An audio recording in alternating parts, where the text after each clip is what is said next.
සුබ දවසක් කියලා රසවත් රෙසිපි එකක් සමගින් අපේ YouTube channel එකට ඔයාලව සාදරයෙන් පිළිගන්නවා. ඉතින් අද ඔයාලට කියලා දෙන්න යන්නේ beef stew එකක් හදාගන්න ආකාරය. ඉතින් රෙසිපි එකට යන්න කලින් අපේ YouTube channel එක තාම subscribe කරලා නැත්නම් දැන්ම පහළ තියෙන රතු බඩ බටන් එක ක්ලික් කරලා subscribe කරන්න. ඒ වගේම bell icon එක ක්ලික් කරන්න අමතක කරන්න එපා. ඉතින් අපි දැන් බලමු රෙසිපි එක සඳහා යොදාගන්න ද්‍රව්‍ය මොනවද කියලා. beef gram 500. ඉතින් මේ ආකාරයට හදාගත් සියඹල පේස්ට් එක, රම්පේ, ඒ වගේම කරපිංචා, බීලෝණු, ඒ වගේම පොඩි ඉඟුරු කෑල්ල, ඒ වගේම සුදු ලුණු, ගම්මිරිස් කුඩු, අබ, කහ කුඩු, ලුණු කුඩු, පොල් තෙල්, ඒ වගේම විනාගිරි එකතු කරගන්නවා. ඉතින් ඊළඟට බීෆ් ටික පොඩියට කපා ගන්න අපිට පහසු ආකාරයට.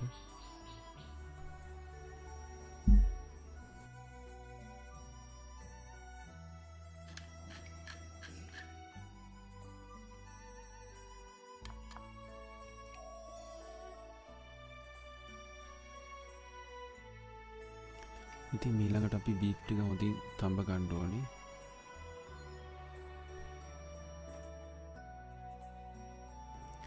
බීෆ් ටික තඹ ගැනීම සඳහා කහ කුඩු තේ ඇඳක් යොදා ගන්නවා.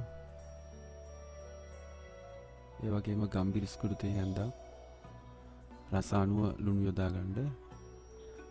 ඉතින් අපි හදාගත් සියඹල පේස්ට් එකෙන් තේ ඇඳ දෙකක් එකතු කරගන්න.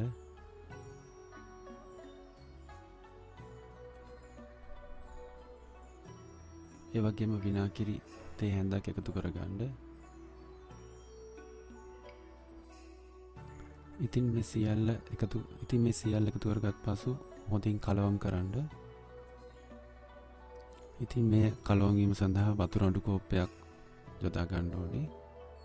නැවතත් හොඳින් කලවම් කරන්න.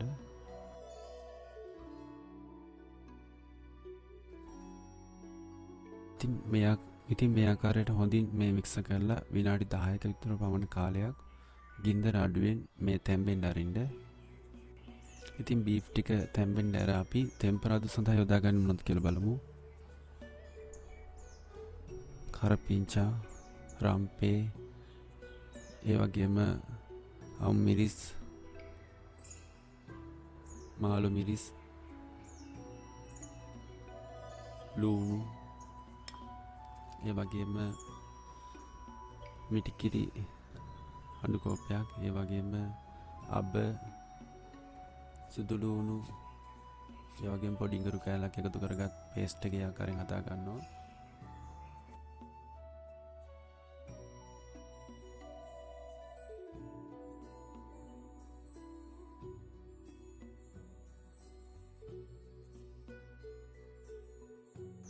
බීෆ් ටික මේ ආකාරයට හොඳින් තැම්බිලා අවසන්. දැන් මේකේ තියෙන වතුර ටික අපි ඉවත් කරලා තියා ගන්නවා. ඒ විසි කරන්න එපා. අපිට නැවත අවසානයේ ඕනේ නැහැ වතුර ටික. ඉතින් මේ ආකාරයට වෙනම භාජනයකට ඉවත් කරගන්න.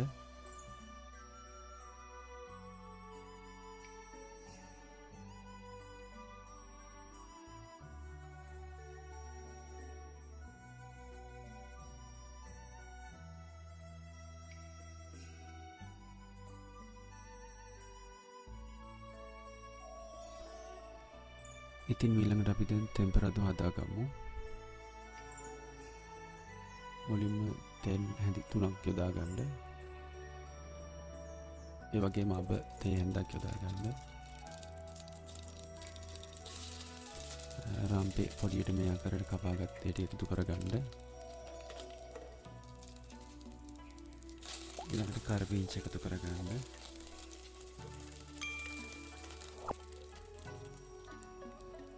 ඊළඟට සුදු ලුණු, අබ, ඉඟුරු පේස්ට් එක එකතු කරගන්නවා. ඉතින් හොඳින් කලවම් කරගන්න මේ ආකාරයට. ඊළඟට අමු මිරිස්, මාළු මිරිස් සියල්ල එකතු කරගන්නවා.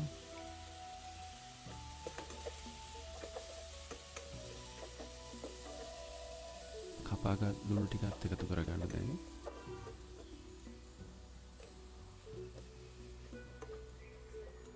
ඉතින් මෙය අඩු ගින්දරේ තෙම්පරාදු හදාගන්න. ඉතින් ඊළඟට අපි බීෆ් ටික එකතු කරගන්නවා. ඊළඟට අපි මිටිකිරි අඩු කෝප්පෙ දැන් යොදා ගන්නවා. ඉතින් මේ යොදාගෙන හොඳින් කලවම් කර විනාඩි 5ක පමණ කාලයක් මෙය හොඳට තැම්බෙන්න අරින්න.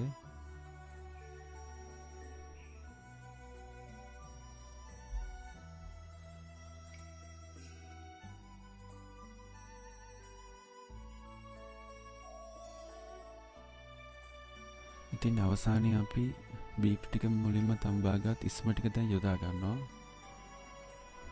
ඉතින් එයත් හොඳින් කලවම් කර විනාඩි 5ක පමණ කාලයක් හොඳින් තැම්බෙන්න වසා තබන්න. ඉතින් අද ඔයාලට අපේ ආච්චි YouTube channel එකෙන් කියලා දුන්නේ රසවත් බීෆ් ස්ටූ එකක් හදා ගන්න ආකාරය. ඉතින් අපේ ආච්චි YouTube channel එකත් සමග තවමත් ඔබ එක් වී නැත්නම් දැම්ම පහළ තියෙන රතු පාට බටන් එක ක්ලික් කරලා subscribe කරන්න. ඒ වගේම bell icon එක ක්ලික් කරන්න අමතක කරන්න එපා. ඉතින් නැවතත් අපි මෙවැනි රසවත් රෙසිපි එකකින් හම්බ වෙන තුරු ඔබට සුබ දවසක්.